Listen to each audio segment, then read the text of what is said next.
My name is Dolores Cole, and I am 64. I cooked Sunday dinners for a family that once filled my small house with noise. I stitched hems, paid school fees, and watered a lemon tree my mother planted when I married Caleb Cole. I tell you this so you know I am not foolish. I am careful and I am patient. But even careful women can be pushed into the ocean by someone who smiles while he does it. It happened in the darkness, over a nightcap. We were on Trevor's yacht. Trevor is my son-in-law. He married my daughter Sasha 3 years ago. He calls himself a wealth manager. He had invited us to celebrate a new family venture. He loved those words. The bay was flat. Seagulls looped and cried. The water was too quiet. "Mom, take a picture with me," Sasha said. She looked beautiful and tired. Caleb stood at the stern, checking ropes with the care of a man who respects knots and consequences. 30 years on the docks. He knows boats the way other men know excuses. Trevor guided me to the rail. "Best light here," he said. "Lean back a little. Trust me." That is what he always says when money is on the table. I did not lean. My hand found the rail, warm, steady. The engine hummed. The sound felt like a breath drawn before a shout. Trevor's phone lay face down on a side table. A breeze lifted the leather case.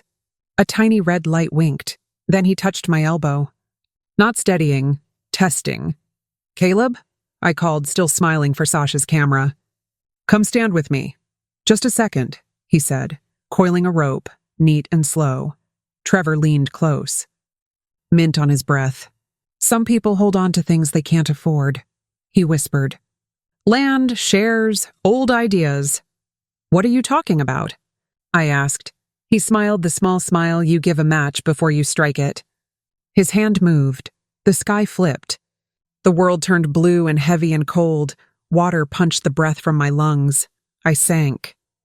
The white belly of the yacht slid above me. A rough human hook grabbed my wrist. "Grab that plank. Don't let go." Caleb's voice cut through the water. He had thrown a battered fender board and leaped after me. His hands found me without panic. I clung and coughed. Trevor leaned over the rail, face arranged in shock. "Dolores, oh my God!" "Man overboard!" "Man, not mother." A script read aloud, Sasha screamed. Her phone skittered and stopped near Trevor's. For 1 second, both screens lit. 2 small red lights blinked. Recording. Recording. Caleb shoved the plank under my chest and kicked. "Hold tight," he said. Trevor tossed a line. "It was an accident," he shouted before anyone said it wasn't.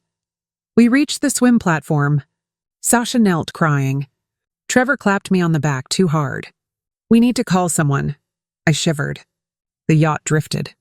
The coast edged away. Diesel, cologne. Fear. Caleb's jaw set.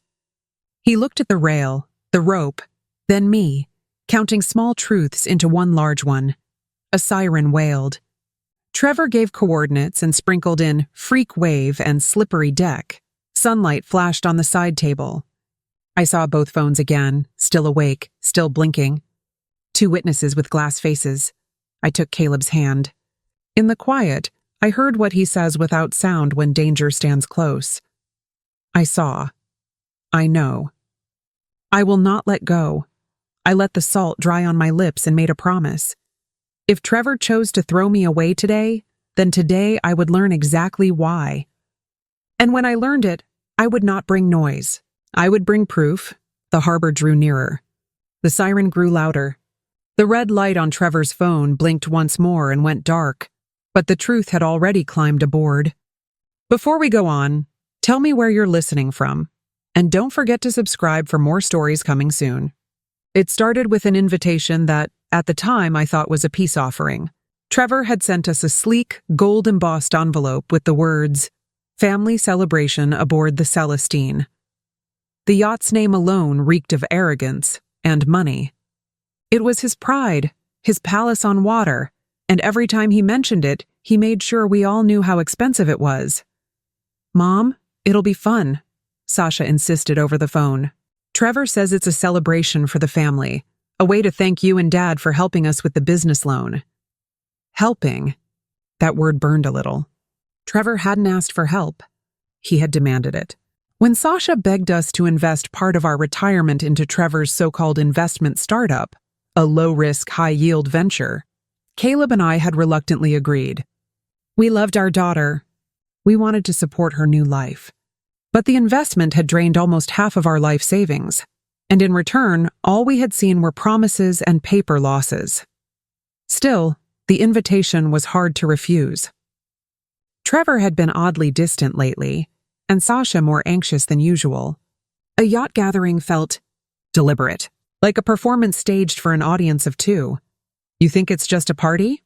Caleb asked one night, his brow furrowed as he read the invitation again. "Or do you think he wants something?" I shrugged, but something in my chest twisted. With Trevor, it's never just a party. We decided to go. I wore a modest blue dress Sasha had once called too plain. Caleb wore the same navy blazer he'd had for 20 years. We weren't trying to impress anyone, but as the day approached, a strange, uneasy thought clung to me, like a warning whispered by the wind. This isn't a celebration. It's a setup. The morning of the yacht gathering was as golden and cloudless as a painting. The marina was bustling, luxury boats bobbing gently in the water, the scent of salt and fuel mixing in the air. Trevor's yacht, the Celestine, dwarfed the others. Sleek and ostentatious, it gleamed like a floating mansion, complete with a crew in matching white uniforms and a champagne station already set up on deck. "Look at this," Caleb muttered as we approached.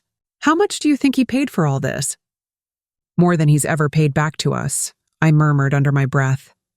Sasha greeted us at the gangway with a smile that didn't quite reach her eyes. "Mom, Dad, I'm so happy you came," she said, hugging me tightly. But there was tension in her grip, and her glance toward Trevor, who stood further up the deck talking animatedly with two men in suits, told me everything I needed to know. This wasn't about family. This was business. Trevor sauntered over, his sunglasses reflecting the sunlight and his smile too polished to be real. "Dolores, Caleb, welcome aboard," he said, kissing the air near my cheek. "Today's not just a celebration. It's the start of something big." "Bigger than the last investment?" Caleb asked pointedly. Trevor chuckled, as if my husband had told a joke, and clapped him on the back. "Trust me," he said, his favorite phrase. "Today, you're going to see how far we've come." But as the engines roared to life and the Celestine began to glide from shore, I felt an invisible door close behind us. We were trapped, not by water, but by whatever game Trevor had planned next, and something told me this time the stakes were far higher than money. The first hour aboard the Celestine was choreographed like a magazine spread. Champagne flutes, charcuterie boards, laughter that sounded rehearsed. But beneath the veneer of luxury, something sinister simmered. Trevor was in his element, playing the charming host while weaving a story about a new investment portfolio and expanding our family's wealth. At one point, he clinked his glass to get everyone's attention. "In 6 months," he declared, "this family will be wealthier than it's ever been. And it all starts today." His eyes flicked toward Caleb and me, and for a moment his smile tightened, a flash of something colder beneath the charm. Sasha's hand found mine under the table. It trembled. "Mom," she whispered, "I think he's planning something. But I don't know what." I squeezed back gently. "We'll figure it out," I promised, though a chill coiled in my stomach. After lunch, Trevor led a tour of the yacht's lower deck, except it wasn't a tour. It was a sales pitch. He showed us detailed charts and glossy brochures offering exclusive early access shares in a shipping venture. Several relatives nodded eagerly, pulling out checkbooks on the spot. Caleb and I exchanged a look. "Don't sign anything," he muttered under his breath. "Something's off." It was more than off, and it was predatory. Trevor's language was slick, carefully chosen to obscure details. And when I pressed him on legal paperwork, his tone sharpened. "If you don't trust me by now, Dolores," he said quietly, "maybe you shouldn't be part of this family's future." It wasn't a threat. Not yet. But it felt like one. And as the yacht cut deeper into open waters, so did the realization. Trevor wasn't just trying to control our money. He was trying to erase us entirely. As the afternoon sun dipped lower, casting gold ripples over the sea, the mood aboard the Celestine shifted. The polite laughter faded, and the guests scattered across the decks, leaving Trevor alone with us near the bow. Sasha lingered nearby, clearly uneasy but trying to pretend everything was fine. "I've been meaning to speak with you both privately," Trevor began, swirling the wine in his glass. "About the estate, the land, the trust, the investments your family still controls." I stiffened. "What about them?" He smiled, a predator's smile dressed up as charm. "It's time for new leadership. The market's changing and old-fashioned ideas are dragging us down. I could do so much more with those assets if they were consolidated under one entity." "One entity?" Caleb echoed, his jaw tightening. "You mean you," Trevor didn't deny it. Instead, he took a slow sip and leaned closer. "Think of it as a transition. You and Dolores enjoy your retirement. Sasha and I take over the financial side. Everyone wins." "No," Caleb said flatly. "Your track record speaks for itself. Schemes, failed ventures, and empty promises. I won't hand over what generations built." Trevor's expression hardened for the first time that day. "Then you're standing in the way of your daughter's future." Sasha flinched, as if the word struck her. "Trevor," she started, but he silenced her with a look. In that chilling silence, I saw the truth. This wasn't a discussion. It was a warning. And beneath the rhythmic slap of waves against the hull, I could almost hear the gears turning in Trevor's mind. He wanted control. And if we wouldn't give it to him willingly, I was beginning to fear he had other, far darker plans. By late afternoon, the sea stretched endlessly around us, no shore in sight. The crew had grown noticeably colder, speaking only when spoken to and exchanging quick, nervous glances with Trevor. It was subtle, but Caleb and I noticed it. We were no longer guests. "We were captives aboard the Celestine. Are we heading back soon?" I asked one of the deckhands casually. He hesitated, then glanced over his shoulder toward Trevor before replying. "The captain said we're taking a longer route today. Mr. Trevor's orders." "A longer route." My pulse quickened. Trevor was keeping us out here for a reason. During dinner, the tension reached a breaking point. Trevor stood again, this time more brazen, and announced a new phase of his plan. "With your signatures," he said smoothly, sliding a thick folder across the table toward Caleb. "The estate assets, the farmland, and the trust fund can be transferred into a unified investment vehicle. It's purely legal housekeeping." Caleb pushed the documents back toward him without even glancing at them. "I'm not signing anything. And neither is Dolores." Trevor's jaw flexed, the mask slipping for a moment. "Think carefully," he said, his voice lowering. "If you refuse, you'll regret it." "And I don't mean financially." Sasha stood then, trembling. "Trevor, stop this." "This isn't what we agreed." "Sit down, Sasha," he snapped, his voice sharp enough to cut glass. Silence fell over the table. Outside, the waves had grown choppy, the sky bruising into twilight. Trevor leaned forward, his voice now a whisper meant only for us. "Sign the papers, or you might not make it back to shore." A chill ran through me as I realized this wasn't just a power play anymore. It was a threat. And we were truly in danger. The tension on the Celestine had thickened to something suffocating. Even the sound of the sea, once calming, now felt ominous, as if the ocean itself were holding its breath. Caleb and I retreated briefly to the upper deck, trying to think clearly. But before we could speak, Sasha appeared, her eyes red from crying. "Mom, Dad, he's not going to stop," she whispered, voice shaking. "Trevor's deeper in debt than anyone knows. He's leveraged everything, the yacht, the house, even the company. He needs your assets to stay afloat." Caleb clenched his jaw. "And if we don't hand them over?" Sasha swallowed hard. He said, "He's prepared to do whatever it takes." Her words hung heavy in the air. Whatever it takes. We returned to the main deck just in time to see Trevor speaking in hushed tones with two crew members. One of them nodded and disappeared below deck. When he noticed us, he plastered on that same infuriating smile. "Ah, there you are," he said smoothly. "I was worried you'd jumped ship." "Cut the games, Trevor," Caleb said, stepping closer. "You're threatening us. You're trying to steal what isn't yours." Trevor's grin faded. "Steal? Steal? I'm trying to save this family from your outdated thinking. You're clinging to land and funds that could triple in value under my management. But if you'd rather watch it all crumble, fine. Just know that when it does, it'll be on you." The wind whipped harder now, the yacht pitching slightly with the waves. But the real storm was still ahead. Trevor had made it clear. He wasn't just pressuring us anymore. He was cornering us. And in that moment, for the first time, I felt a cold, gnawing fear that this trip wasn't meant to end with a signature. It was meant to end with a disappearance.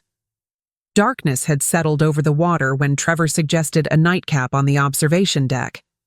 His tone was lighter now, almost jovial, but it only made the hair rise on the back of my neck. Caleb and I exchanged a wary glance. This was it.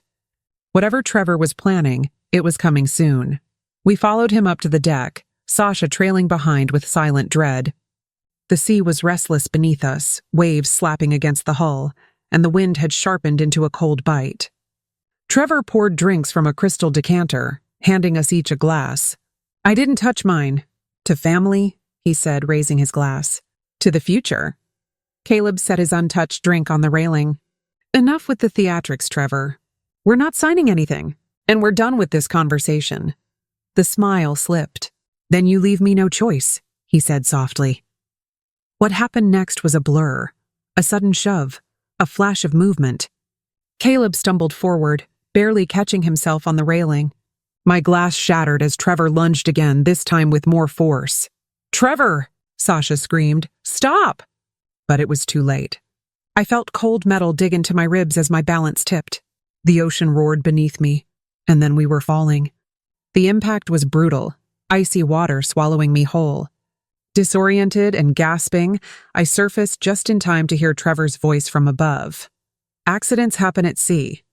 The yacht's lights grew smaller as it began to pull away. Panic surged through me, but Caleb's voice cut through the chaos. Firm, commanding, alive. "Grab that plank," he shouted, pointing to a piece of debris bobbing nearby. "Don't let go, Dolores. Don't you dare let go." We were alive for now. But Trevor had just declared war. The water was freezing, a biting cold that numbed my limbs almost instantly. Salt stung my eyes and throat as I fought to keep my head above the churning waves. Caleb's voice echoed in the darkness, his tone sharp and unwavering despite the chaos. "Dolores, grab it. Don't stop moving." I kicked frantically toward the plank of wood drifting just a few feet away. My dress dragged me down, heavy and waterlogged, but I reached out with trembling fingers and clutched the slick surface, coughing and gasping as I clung to it like a lifeline. Caleb was beside me a moment later, gripping the same board. "Are you hurt?" he rasped, scanning my face in the dim moonlight. "Just cold. So cold," I managed, teeth chattering. Above us, the Celestine was a silhouette gliding farther into the night. We could still see the lights on deck, faint and distant. And for one sickening second, I saw Trevor leaning over the rail. He wasn't panicking. He wasn't calling for help. He was smiling. "Did you see that?" I whispered, horrified. "He's watching us drown." Caleb's jaw tightened. "No, he's watching us survive. And that's going to ruin him." The waves pushed us farther from the yacht, but the plank kept us afloat. Every muscle in my body screamed from the effort. Every breath burned in my chest. But beneath the fear, something else began to bloom. Anger. Trevor thought this was the end. He thought we'd disappear into the ocean and become a tragic footnote in some fabricated story. But he underestimated us. "Hold on," Caleb said, scanning the horizon for lights. "If we make it to morning, we'll make him wish he never touched a cent of our legacy." And in that black, endless sea, I silently swore, Trevor's empire would drown before we did. Hours passed like lifetimes in that icy water. My fingers had gone numb, and every wave felt heavier than the last. The stars above blurred into streaks of silver as exhaustion pulled at my eyelids. Caleb kept talking to me, Anything to keep me awake. Do you remember our first trip here? He said, voice trembling but steady. You were terrified of boats. Said the ocean felt too big. I let out a shaky laugh between chattering teeth. Looks like I was right. It was that small thread of humor, and Caleb's iron will, that kept me conscious long enough to see the faint glow of a fishing vessel on the horizon. I blinked hard, thinking it might be a mirage, but the light grew stronger. Caleb waved his arm weakly, shouting hoarsely into the night. Here! Help! Over here! The boat veered toward us, its horn blaring. 2 men leaned over the side, shouting commands we could barely hear over the crash of waves. A life ring splashed down near us, and Caleb pushed me toward it. Take it, he urged. I've got you. Strong hands pulled us aboard minutes later. I collapsed on the deck, coughing seawater from my lungs as someone wrapped a blanket around me. My body shook uncontrollably, but I was alive.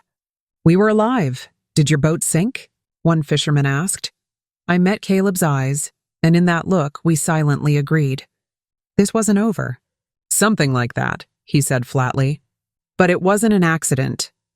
As the boat sped toward the harbor lights, the cold in my body began to fade, replaced by a slow, burning rage. Trevor hadn't just tried to kill us. He had betrayed our trust, stolen our future, and nearly ended our lives. And now, we would burn his world down, legally, publicly, irreversibly. By the time we reached the shore, dawn was breaking, a soft orange light cutting through the lingering fog. Emergency services were already waiting on the dock, alerted by the fisherman's radio call. Blankets, warm drinks, and questions greeted us the moment we stepped onto solid ground. Can you tell us what happened? A police officer asked gently as a medic checked my pulse. I glanced at Caleb. His jaw was set, his expression carved from stone. Our son-in-law pushed us off a yacht, he said plainly. The officer blinked, thinking he'd misheard. You mean, you fell? No, Caleb repeated firmly. He shoved us deliberately. The air shifted.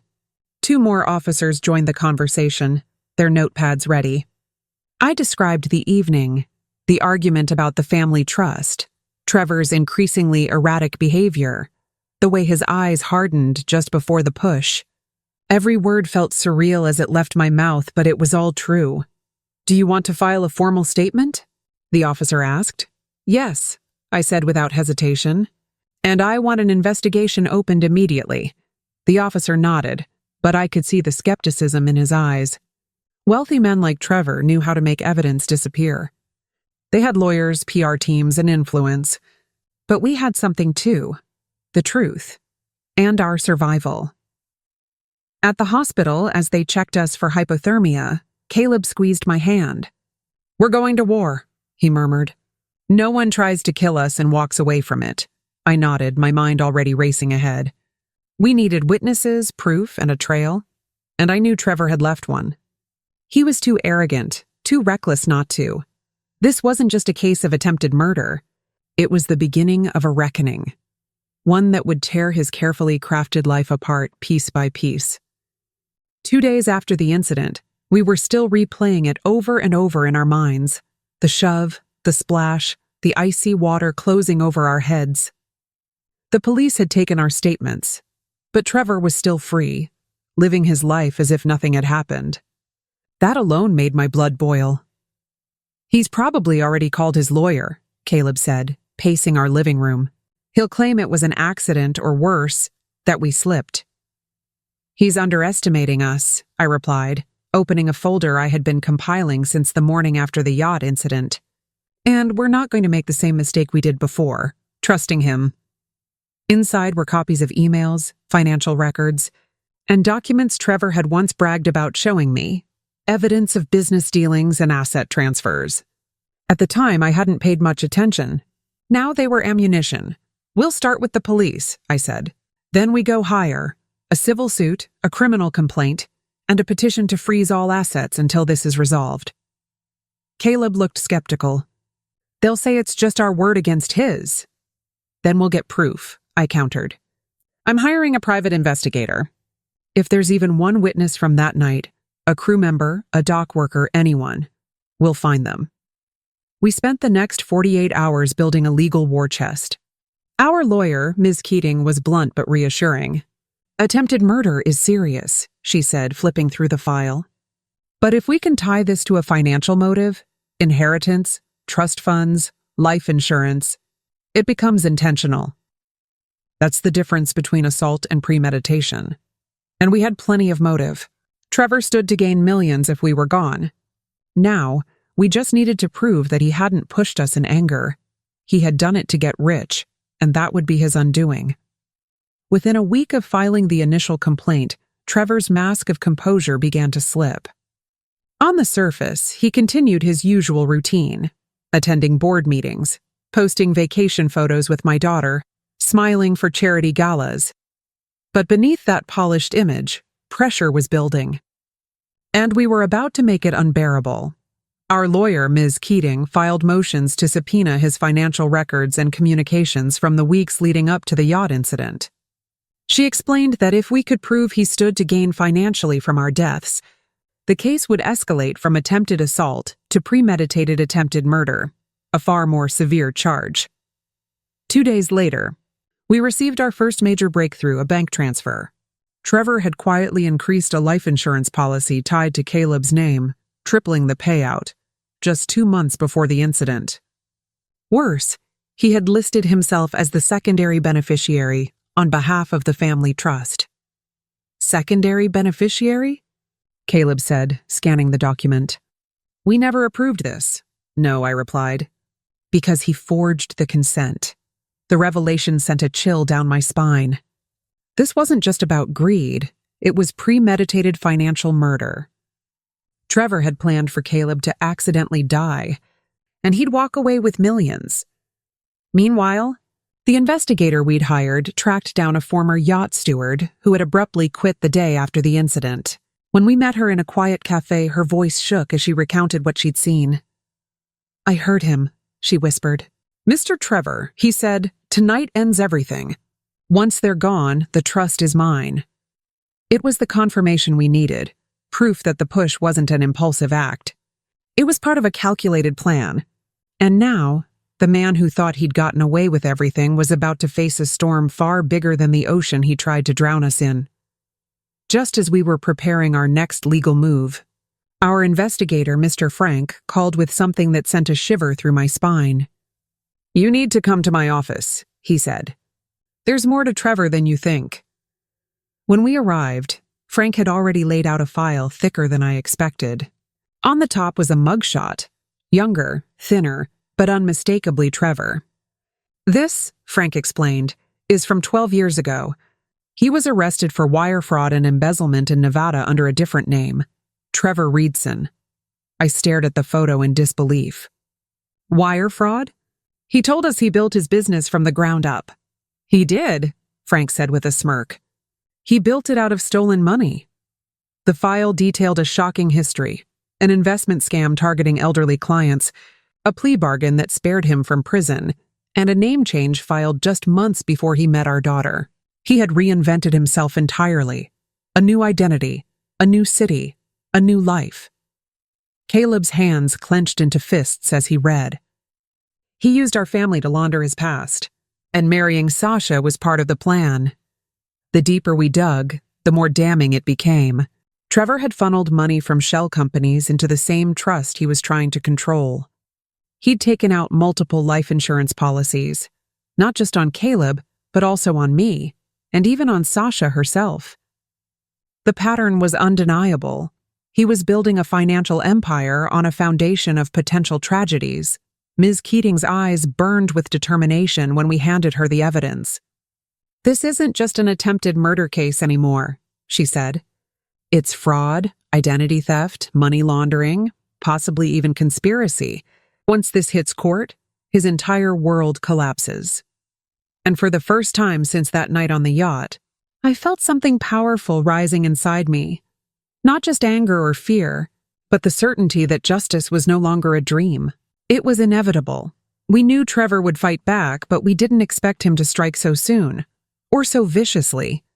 2 days after our lawyer filed the amended complaint with all the new evidence, a courier showed up at our door with a thick envelope. Inside was a lawsuit against us. He's suing for defamation? Caleb read aloud, incredulous. He tries to kill us and now we're the ones in trouble? The complaint was absurd but dangerous. Trevor's legal team claimed we were fabricating lies to financially ruin an innocent man out of bitterness and family discord. They demanded $10 million in damages for emotional distress and loss of reputation. This is classic intimidation, Ms. Keating said, flipping through the papers. He's trying to scare you into dropping the criminal case. But it also means one thing, he's panicking. Still, the lawsuit created complications. Banks froze some of our accounts pending legal review. Our daughter, Sasha, still caught in denial, called in tears. "Mom, Dad, please," she begged. "You're destroying my husband's life. Can't we just talk about this?" I wanted to scream that he had tried to end ours, but I bit my tongue.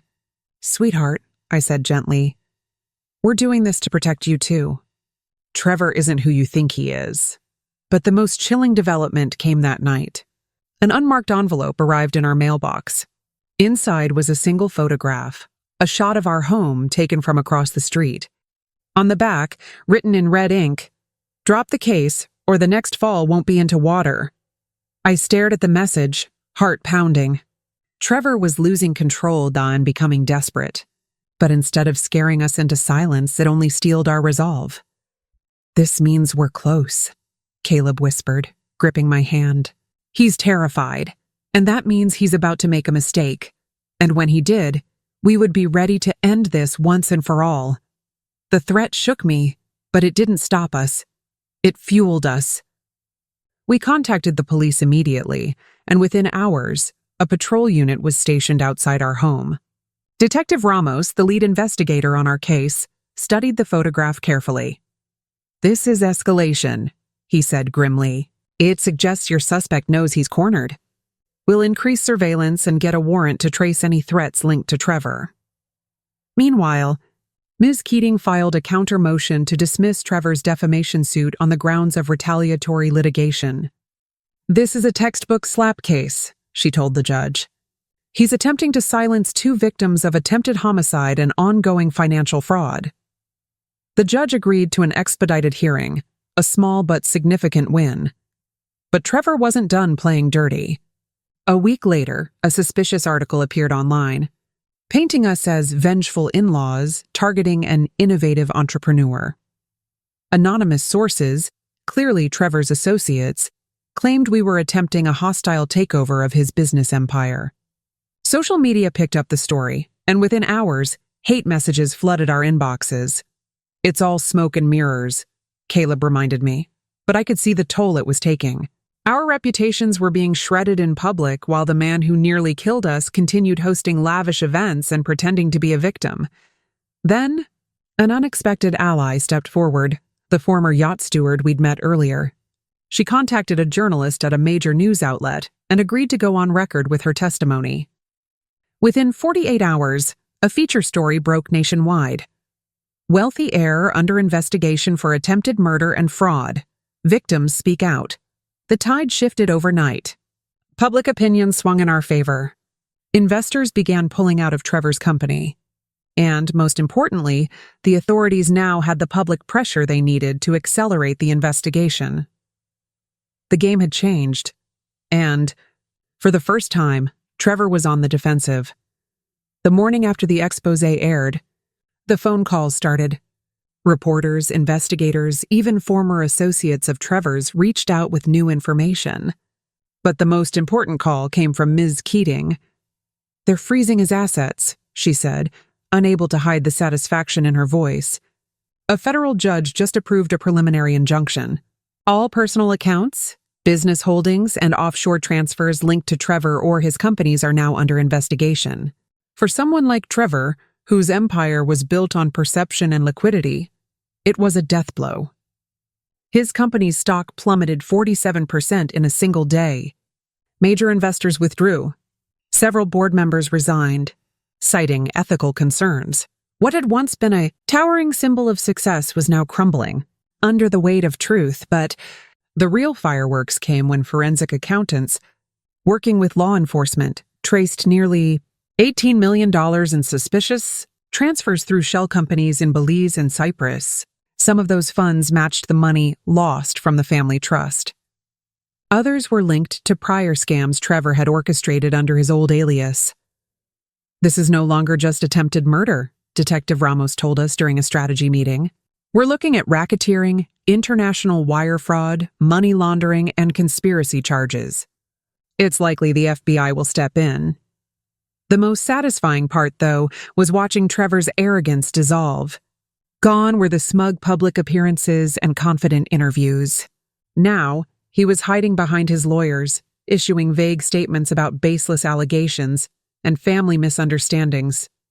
But his downfall wasn't just legal, it was personal. Sasha had moved out, devastated and humiliated. When she came to see us one evening, tears streaked her face. "I didn't want to believe it," she whispered, "but now I see who he really is. He used all of us." I held her trembling hands. "He used everyone, sweetheart. But now he's about to lose everything." And deep down, I knew. We were only halfway done dismantling the empire Trevor had built on lies. The most damning evidence was still to come. Just when we thought we had uncovered everything, a phone call changed the trajectory of our case. It was late evening, and I was sorting through a pile of legal documents when my phone rang from an unknown number. "Mrs. Cole?" the voice on the other end asked nervously. "My name is Angela Cruz. I used to work for Trevor, in his finance department." I exchanged a look with Caleb and pressed speakerphone. "Go on," I said carefully. "I know what he did," she whispered. "I know about the offshore accounts, the forged signatures, even the payments to the private investigator he hired to follow you before the yacht trip." My blood ran cold. "He had us followed?" "Yes," she continued. "He wanted to know your routines, when you traveled, when you were alone. It wasn't just about money. He was planning something much worse. Angela offered to provide internal emails and documents in exchange for whistleblower protection. Within days, Ms. Keating secured her legal immunity, and Angela delivered a hard drive containing thousands of incriminating files. Among them was an email chain between Trevor and a shadowy associate. Once they're gone, the payout clears in 60 days. We split the assets as agreed. There it was. Clear written evidence that our attempted murder had been part of a larger conspiracy. Even more damning, the emails revealed Trevor had orchestrated similar schemes before, targeting other wealthy clients through marriages, joint investments, and sudden accidents. Detective Ramos's tone shifted completely when he reviewed the evidence. "This isn't just a family case anymore," he said. "We're talking about a multi-jurisdictional criminal enterprise. The DOJ and FBI are both getting involved. The noose was tightening, and Trevor's carefully constructed empire was now a house of cards, one whistleblower away from total collapse. And now, thanks to Angela, it was already toppling. We thought the danger was behind us, that Trevor, cornered and desperate, would retreat as his world crumbled. We were wrong. What happened next proved just how far he was willing to go to erase us from the picture once and for all." It was a quiet Thursday morning, nearly 3 weeks after Angela's whistleblower files were handed to the authorities. Caleb and I were heading to a scheduled meeting with prosecutors downtown, escorted by a plainclothes officer as a precaution.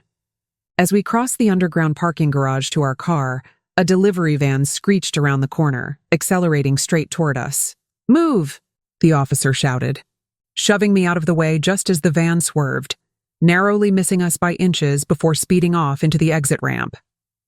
Caleb's arm was scraped and bleeding from where he hit the pavement, but he was alive. I clutched his hand, trembling, as sirens wailed in the distance. The officer called for backup, but the van had vanished before police units arrived. Detective Ramos arrived within minutes, his expression dark. "That wasn't an accident," he said firmly. "We pulled security footage. The van was rented under a false name, but traced to a company owned by one of Trevor's shell corporations." The realization hit me like a physical blow. Trevor wasn't just trying to silence us legally. He was still trying to kill us. The attempted murder on the yacht hadn't been a desperate act. It had been the first phase of a calculated plan, and now, facing certain exposure, he had escalated. "Let him try again," Caleb growled, fury in his voice. Every move he makes only buries him deeper. And Caleb was right, because this second attempt would be the final nail in Trevor's coffin. Once prosecutors saw that he'd tried to finish the job, there would be no plea deals, no settlements, no mercy. Only prison. The second attempt changed everything. What had started as a criminal case was now treated as a high-priority threat. Detective Ramos personally called us into the precinct the following day. His tone was sharper, his words deliberate. "This is no longer about fraud or even a single attempted murder," he said. "With this second attack, we're talking about conspiracy to commit multiple murders. The DA's office wants to escalate the charges, and they're willing to move faster if we help them catch Trevor in the act." "Catch him?" I asked, my heart racing. Ramos nodded. "We have enough evidence to indict him, but we want an airtight case. That means proving he's actively trying to eliminate you. So, we're going to feed him information. Bait, if you will." The plan was simple but dangerous. We would announce through controlled leaks that we planned to testify before a federal grand jury in 10 days, and that we were traveling to a remote estate to prepare with prosecutors. In reality, the location would be under heavy surveillance, wired with cameras and patrolled by undercover agents. "He won't be able to resist," Caleb muttered. "He'll try something." "Exactly," Ramos said grimly. "And when he does, we'll have everything we need to end this." The following week was a blur of staged preparations and public appearances designed to make the trip look real. News outlets picked up whispers that we were cooperating with federal authorities. Trevor's lawyers filed frantic motions to delay proceedings. Anonymous messages, some threatening, some pleading, started pouring in. And then, on the 7th day, our investigator delivered the message we'd been waiting for. Trevor's meeting with a known enforcer. He's planning something before the testimony date. It was the proof we needed. The trap was baited, the stage was set, and for the first time since that night on the yacht, we were no longer prey. We were hunters, and Trevor was about to walk straight into his own downfall. Even with the police protection and the carefully laid trap, one fear haunted me more than anything: Sasha. She had moved back into our home temporarily after discovering the full extent of Trevor's lies, but she was still emotionally shattered. Years of manipulation don't disappear overnight, and despite everything he'd done, part of her still loved the man she thought she had married. That was what terrified me most. What if he tries to use her? I asked Caleb one night as we sat at the kitchen table, security cameras humming softly in the background. "What if he goes after Sasha because he can't get to us?" Caleb exhaled deeply, rubbing his temples. "I've thought about that too, and I don't trust him not to." Our fears weren't unfounded. 2 days later, Sasha came home visibly shaken. "He called me," she whispered, voice trembling. He said we could still fix this, that if I convince you to drop the charges, we can all be a family again." My blood went cold. Trevor wasn't just trying to save himself. He was trying to reel her back in, weaponizing the emotional bond that still lingered. "Did he say anything else?" Caleb asked calmly, though his hands were clenched into fists. She nodded. "He said if I didn't help him, he'd make sure I regretted it." That was the breaking point. Detective Ramos escalated the case yet again, securing a restraining order and expanding surveillance to include Sasha's workplace and daily routes. "He's losing control," Ramos told us. "And when abusers lose control, they get reckless. But that's good for us. It means he's about to expose himself." Still, as I held my daughter that night while she cried, one thing was painfully clear. Trevor's evil wasn't just about money or power anymore. It was personal. And now, we weren't just fighting for justice. We were fighting for Sasha's future too. 2 nights after Sasha confessed Trevor's threat, a text message arrived that made my blood run cold. It was just 2 sentences, sent from an unknown number. But we both knew exactly who it was from. "You took everything from me. If I can't have my family, no one will." I stared at the screen, hands trembling. Caleb immediately called Detective Ramos, who arrived within 30 minutes, this time with 2 federal agents in tow.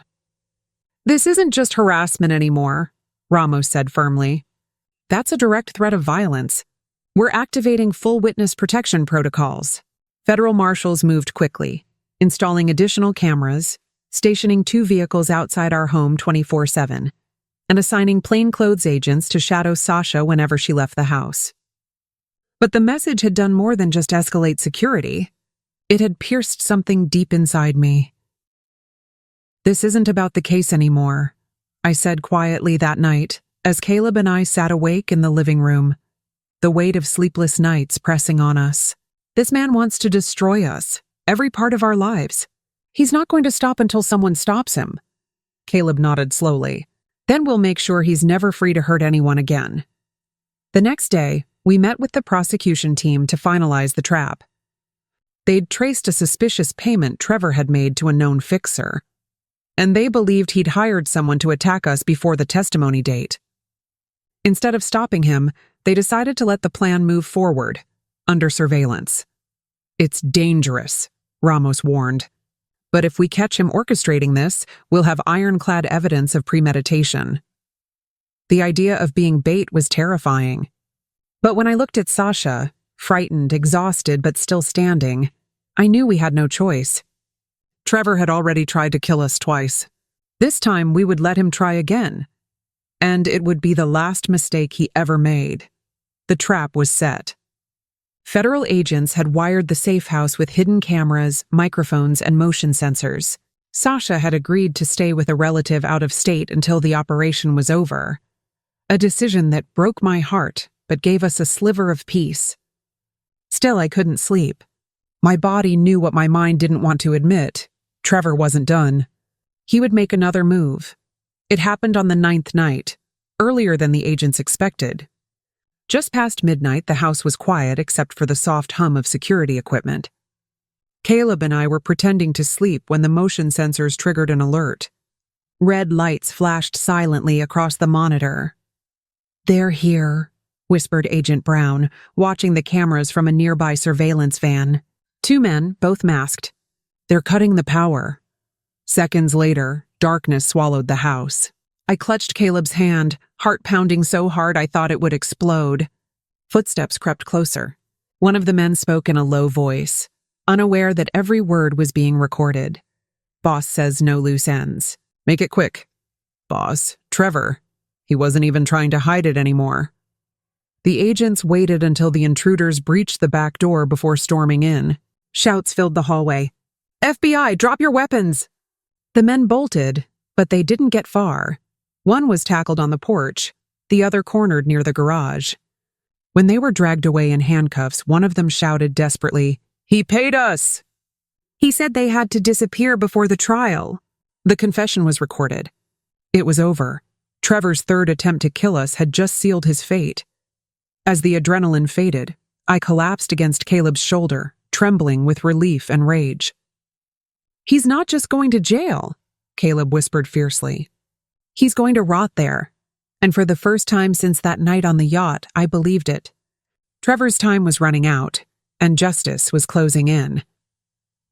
The morning after the failed break-in, the air around us felt heavier, not with fear, but with the weight of inevitability.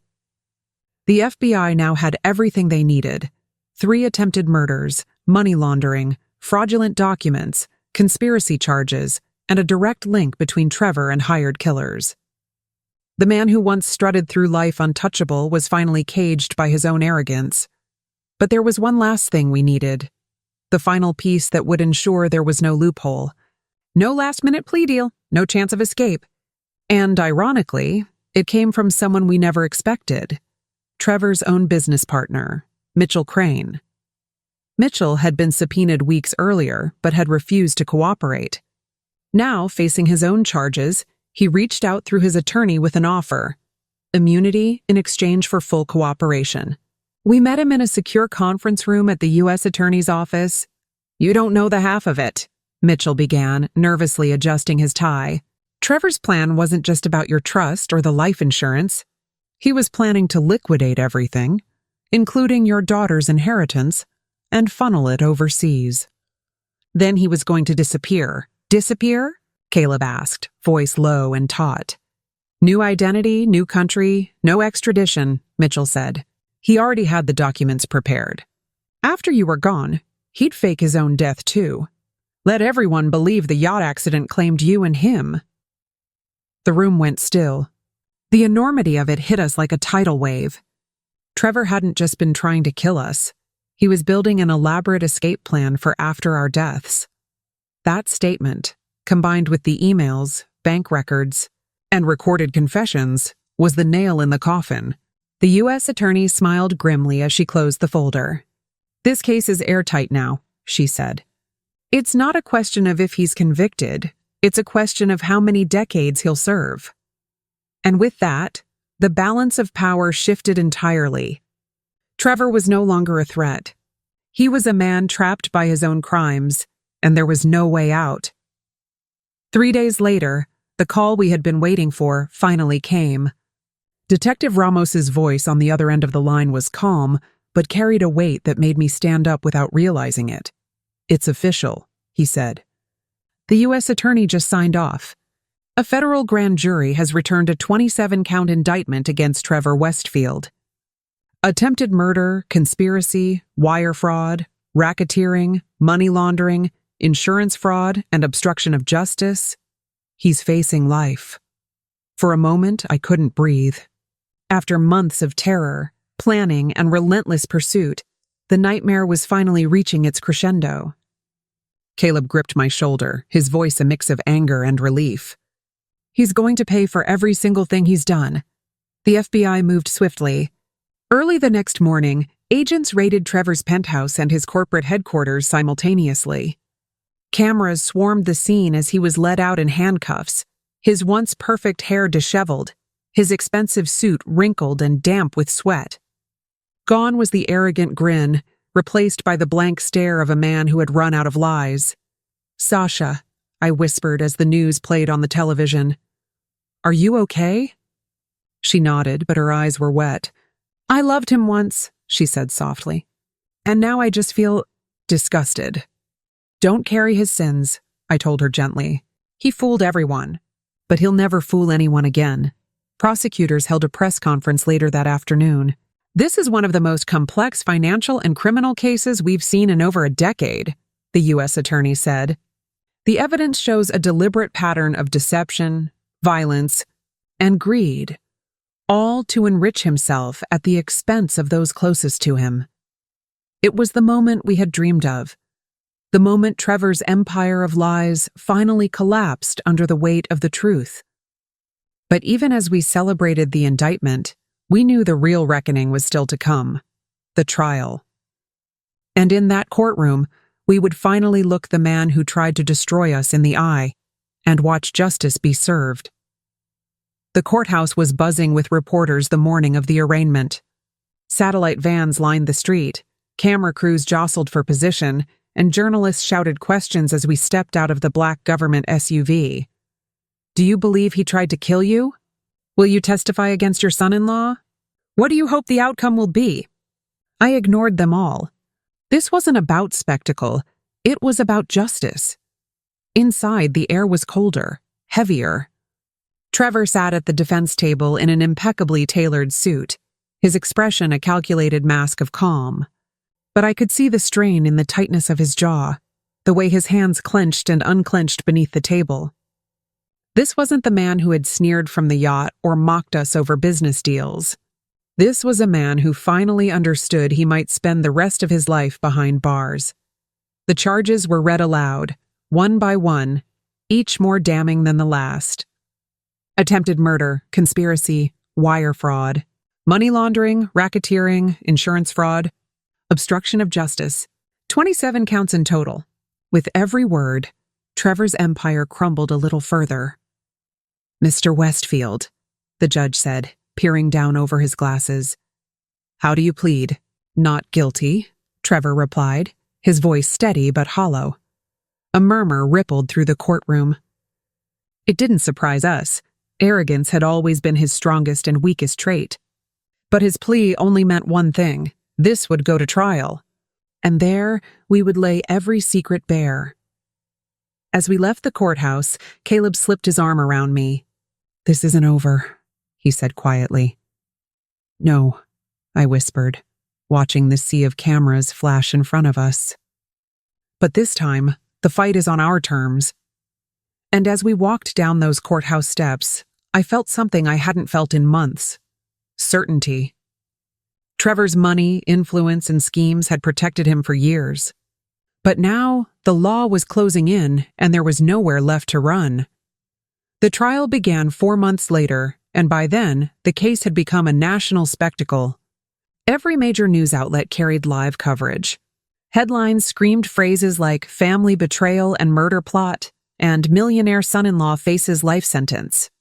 But beyond the cameras and commentary, the courtroom was a battlefield, one that would decide whether Trevor would ever see freedom again. We were the prosecution's star witnesses. The day I took the stand, my palms were sweating, and my heart pounded like a drum. But the moment I looked at Trevor, sitting there in a gray suit, trying to look composed, the fear turned into something else: resolve. "Mrs. Cole," the prosecutor began gently, "can you describe what happened aboard the yacht that night?" I told them everything: the threats, the arguments over the trust, the shove, the freezing water swallowing us whole. My voice cracked as I described watching Trevor's silhouette leaning over the rail, smiling as we struggled to survive. Gasps rippled through the gallery. Then came the cross-examination. Trevor's lawyer tried to paint it as a tragic misunderstanding, implying we had misinterpreted his actions. But every time they tried to twist the truth, I brought them back to the facts. "No," I said firmly. "We didn't fall. He pushed us. And then he tried to finish the job, twice." Caleb's testimony was even more devastating. He presented the forged documents, the insurance policies, the offshore accounts, and the emails plotting our deaths. Angela, the whistleblower, followed with her own damning evidence. And Mitchell's testimony sealed the coffin, revealing Trevor's plan to fake his death and vanish with our fortune. By the end of the second week, the jurors weren't even looking at Trevor anymore. They were looking at us, survivors who had stared evil in the face and refused to back down. And, for the first time since this nightmare began, I saw something flicker in Trevor's eyes as he stared at the floor. Not arrogance, not hatred, but fear. The walls were closing in, and he knew it. After 4 grueling weeks of testimony, evidence, and cross-examinations, the trial entered its final phase. The courtroom was silent as the prosecutor rose for closing arguments. I gripped Caleb's hand tightly, barely breathing. Everything, every sleepless night, every tear, every ounce of fear had led to this moment. "Ladies and gentlemen of the jury," the prosecutor began, pacing slowly, "this case isn't about misunderstanding. It isn't about business disputes or family disagreements. This case is about greed, unrelenting, calculated, and deadly greed." He recounted every attempt Trevor had made on our lives, laying them out like stepping stones in a path of destruction. The shove from the yacht, the staged van attack, the hired hitmen. He showed the jury forged documents, offshore accounts, life insurance policies, and email exchanges plotting our murders. And finally, he pointed directly at Trevor. This man believed he could erase 2 lives to enrich his own. He believed he was untouchable. But no one is above the law. Trevor's defense tried one final time to sway the jury, claiming mental instability, childhood trauma, even blaming Sasha for family tensions. But the evidence was overwhelming. The jurors watched hours of video footage, read hundreds of pages of records, and heard from more than a dozen witnesses. There was no reasonable doubt left to cling to. When the jury retired to deliberate, time seemed to stretch endlessly. Sasha sat beside me, her hands trembling. "What if they let him go, Mom?" she whispered. "They won't," I said softly, though my own stomach was knotted. "They can't." It took less than 5 hours. The bailiff called everyone back into the courtroom. As the 4-person rows with the verdict slip in hand, the room held its breath. On the charge of attempted murder, guilty, my heart stopped. And then, count after count, the same word echoed again and again. Guilty, guilty, guilty. Tears streamed down my face. Justice had finally spoken, and Trevor's reign of terror was over. We thought the verdict was the end of the story. But it turned out Trevor's reckoning was far from over. 2 days before sentencing, something unexpected happened. A new witness emerged, demanding to speak with the prosecutors. His name was Dante Mercer, a grizzled, scarred man in his late 50s, and, as it turned out, Trevor's old partner in crime. Dante's testimony shook the courtroom all over again. He wasn't just a disgruntled ex-associate or former employee. He was the man Trevor had betrayed during his first life of crime, long before he changed his name and met Sasha. "I met him when he was still Trevor Reedson," Dante said from the stand, his voice gravelly and bitter. "We ran a string of investment scams together, but that was just a cover. The real money came from the robberies. Banks, armored cars, safe houses, we hit them all." The room went dead silent as he continued. "On our last job, something went wrong. A guard pulled his weapon. Trevor panicked. He shot the man dead and turned the gun on me, his own partner, because he didn't want to share the payout. He left me bleeding on the warehouse floor while he took the money and vanished. Dante had survived, serving time for the robbery while Trevor reinvented himself and built a new life. But the attempted murder had never been tied to Trevor, until now. The ballistics matched, and Dante's testimony was corroborated by forensic evidence recovered from the decades-old crime scene. The revelation stunned even the prosecution. "This isn't just a pattern," the prosecutor told the judge. "This is a lifetime of violence, deceit, and betrayal. Mr. Westfield is not a man who made a mistake. He is a career criminal who has destroyed lives for decades." Trevor stared at Dante with a hatred I had never seen before. But beneath it, for the first time, there was also terror. His past had come roaring back, and it was going to follow him into the darkest corners of his future. The courtroom was packed to the brim on the day of Trevor's sentencing. Reporters, spectators, even people who had lost money in his earlier schemes. They were all there to watch the final chapter of a man whose life had been built on betrayal. But it wasn't the fraud or the attempted murder of us that sealed his fate. It was Dante's testimony and the murder he'd committed.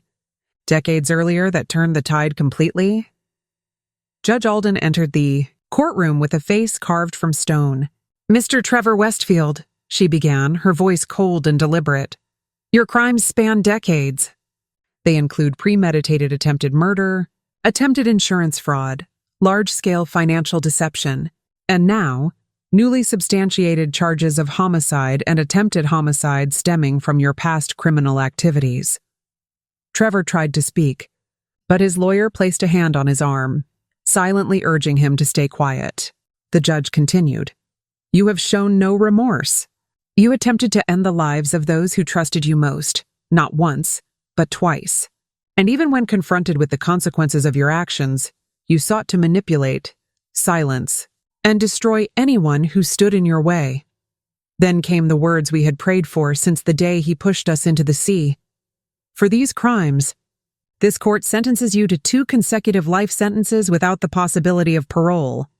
The courtroom erupted. Dante nodded solemnly from the back row. Sasha sobbed quietly beside us, a woman shattered by the realization of who her husband truly was. Trevor's face drained of color. His confident smirk, the one he always wore when he thought he was untouchable, was gone. As marshals placed handcuffs on his wrists and led him away, he glanced back only once, not with anger, but with something closer to fear. For the first time, Trevor Westfield was powerless, and for the first time, justice had truly been served. Even after Trevor's sentencing, one shadow still lingered: our daughter Sasha. She hadn't spoken to us in weeks. The betrayal she felt was complicated. Her husband was a monster, but he was also the man she'd shared a decade of her life with. And the fact that we had been the ones to expose him, even to save our lives, made her resent us in ways we didn't expect. The day after Trevor was sentenced, Sasha asked to meet us in the prison visitor lobby, a place she'd been avoiding. When she appeared, she looked older, thinner, and more broken than I had ever seen her. "Mom, Dad," she began softly, her voice trembling. I don't even know who I am anymore. Everything I built, everything I believed, it's gone. Sasha, my husband said gently, what Trevor did was never your fault. You loved him, and he manipulated that love. That's not weakness. That's proof you're a good person. Tears welled in her eyes. I hate him, but I hate myself too. Because I knew something was wrong. I saw the signs, the money disappearing, the temper, the lies, and I ignored them. We pulled her into our arms. The only person who should be ashamed is Trevor, I whispered. You still have a life, and we still have a family. Then she said something that broke my heart. I want to testify in the civil suit. I want the world to know that I stand with you, and against him. In that moment, we knew Sasha wasn't just our daughter. She was a survivor too. Trevor's betrayal might have shattered her world, but from those shattered pieces, she was ready to build something new, a life defined by strength, not shame. The criminal trial was over, but the war wasn't. Trevor might have lost his freedom, but there was still the matter of the money, the millions he had stolen, laundered and hidden in shell accounts and offshore companies. Our lawyers advised us to move forward with a civil lawsuit to reclaim damages and prevent any hidden assets from slipping through the cracks. The courtroom was different this time. There were no criminal charges. This was about restitution, liability, and accountability. And to everyone's surprise, Sasha took the witness stand first. Her testimony was calm but devastating. Trevor controlled every part of our finances, she told the judge. I never questioned him because I thought he was protecting our future. But I see now, he wasn't just betraying my parents, he was betraying me too. She detailed how Trevor had forged signatures, diverted trust funds, and even tried to liquidate portions of our retirement accounts by impersonating us through fake legal documents. The evidence was overwhelming, but the most shocking revelation came when our attorney presented records showing that Trevor had transferred over $3.2 million into an anonymous cryptocurrency wallet, funds that were traced back to shell companies tied to his old criminal associates, including Dante's network. This isn't just theft, the judge said. This is calculated financial warfare against his own family. The verdict was swift and brutal. Trevor was ordered to pay full restitution, surrender all assets tied to the fraud, and forfeit his stake in multiple real estate holdings. Any hidden funds discovered in the future would also be seized by the court, but the most poetic blow came at the end. The judge granted Sasha full legal authority over all marital assets, effectively cutting Trevor off from every dollar he had once controlled. The empire he built on deception now belonged to the people he had tried to destroy. Just when we thought we'd uncovered every rotten layer of Trevor's life, another revelation surfaced, one that left us shaken to the core. During the asset recovery process, forensic accountants traced a dormant account under a false name. It had been set up years ago, before Trevor had even married Sasha. The account held nearly $1.7 million, and its activity log revealed something chilling. It wasn't just a rainy day fund, it was a kill fund. Inside were transactions for prepaid burner phones, private investigators, and even a retainer for a security consultant, a euphemism often used in the underworld for hired muscle. Trevor hadn't been planning to disappear with the money. He'd been preparing to eliminate anyone who stood in his way. The most disturbing detail came from one specific payment, made only weeks before the yacht incident. It was a $50,000 transfer to a known mercenary broker, accompanied by a single line of instruction. Insurance must be finalized. No loose ends. The prosecutor called us immediately. This wasn't about rage or a split-second decision, he said grimly. It was premeditated. He didn't just want you dead for the money. He wanted to erase every witness. Hearing that sent a shiver down my spine. The yacht push wasn't the desperate act of a man under pressure. It was part of a long, calculated plan. And if we hadn't survived, he might have finished what he started with anyone else who knew too much. But fate had other plans. That evidence, coupled with the murder and attempted murder charges, meant Trevor now faced federal conspiracy indictments on top of his life sentence. The man who had built his life on control had finally lost it all. And this time, there was no amount of money in the world that could buy his way out. When the dust finally began to settle, it felt as though we were stepping out of a nightmare that had lasted for years. Trevor's sentencing, the civil suit, and the new federal conspiracy charges ensured he would never walk free again. But while justice had been served in the eyes of the law, our family's emotional wounds were still raw and far from healed. Sasha, more than anyone, was caught in the crossfire of grief and guilt. "How do I move forward knowing I was married to that?" she asked one evening, sitting across from us at the kitchen table where we'd shared so many memories. "How do I ever trust myself again?" My husband reached across the table and held her trembling hands.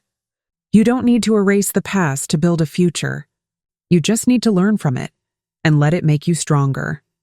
Those weren't just comforting words. Sasha had already started channeling her pain into purpose. She began volunteering with a local nonprofit that supported victims of financial scams and domestic manipulation, people whose stories mirrored her own. She even agreed to participate in a documentary about white-collar crime survivors, determined to shed light on how predators like Trevor operate. Meanwhile, we turned our attention to repairing our own lives. The trauma of betrayal had fractured our sense of safety, but it had also deepened our resilience. We sold the yacht, a symbol of that terrible night, and donated the proceeds to fund scholarships for families defrauded by financial scams. One afternoon, as we stood together watching the sun dip below the horizon, Sasha whispered, "He tried to destroy us. But look at us now. We're stronger than we've ever been." And she was right. Trevor had taken so much, our peace, our trust, nearly our lives. But in the end, he'd only forged a bond between us that nothing and no one could ever break again. The last chapter of Trevor's saga came months later, in a courtroom filled to the brim with press, investigators, and victims. This wasn't just about the attempted murders anymore. It was about everything. The financial fraud, the decades-old bank robbery, the betrayal of his own accomplice, and the trail of destruction he'd left behind. The prosecution laid it all bare. They painted Trevor as a man who had always believed he was smarter than everyone else, a manipulator, a con artist, a predator who saw people as pawns to move and discard. But what shocked the courtroom most was when Dante Mercer, the surviving partner from that bank robbery decades ago, took the stand.